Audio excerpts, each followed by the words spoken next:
அக்யூஷங்கடா.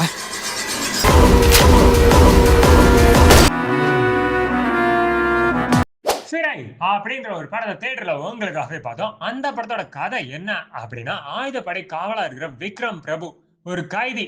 அவரை சிவகங்கை கோர்ட்டுக்கு வேலூர் ஜெயில்ல இருந்து கூட்டு வர்றாரு ஒரு வாய்தாக்காக.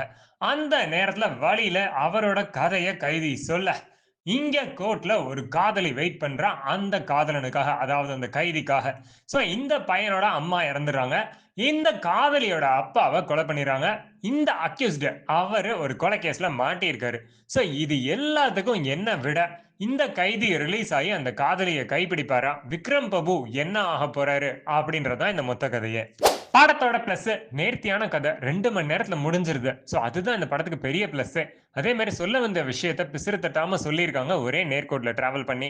லவ் அப்படின்றது முக்கிய கருத்தா இருந்தாலும், அதையும் என்னென்ன வகையில ஒரு முஸ்லிம் ஹிந்துவ காதலிச்சா என்ன ஆகும்? அவங்களுக்கு என்னென்ன பாதிப்புகள்லாம் வருது? அப்படின்றதெல்லாம் தெளிவாவே இந்த படத்துல போர்ட்ரே பண்ணியிருக்காங்க. போலீஸ், ஜட்ஜ், வக்கீல் இவங்களுக்கெல்லாம் ஒரு செமையான பாடமா அமைஞ்சிருக்கும். அதே நேரத்துல ஜஸ்டின் பிரபாகரோட மியூசிக் படத்துக்கு பெர்ஃபெக்ட்டான வலு சேர்க்குது.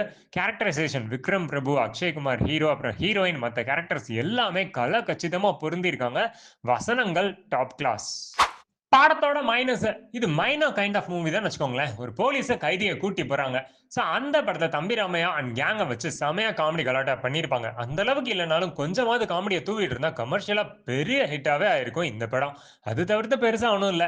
மைனஸ் எல்லாம் தூக்கி போட்டுருங்க. இந்த படத்தோட script writer Taanakkaran Tamizh, director Suresh Rajakumari எடுத்துக்கிட்ட விஷயத்த நேர்த்தியா சொல்லியிருக்காங்க. ஜட்ஜ வச்சே ஜட்ஜுகளுக்கு ஒரு பாடம் எடுத்திருக்காரு. போலீஸ வச்சே போலீஸ்களுக்கு ஒரு பாடம் எடுத்திருக்காருன்னு தான் சொல்லணும். கைதிகளுக்கும் சில அறிவுரைகள் கொடுத்திருக்காரு. சோ இந்த மாதிரி ஒரு பெஸ்டான படத்தை நீங்க தியேட்டர்ல மிஸ் பண்ணிட்டீங்கன்னாலும் ஓடிடில மிஸ் பண்ணிடாதீங்க.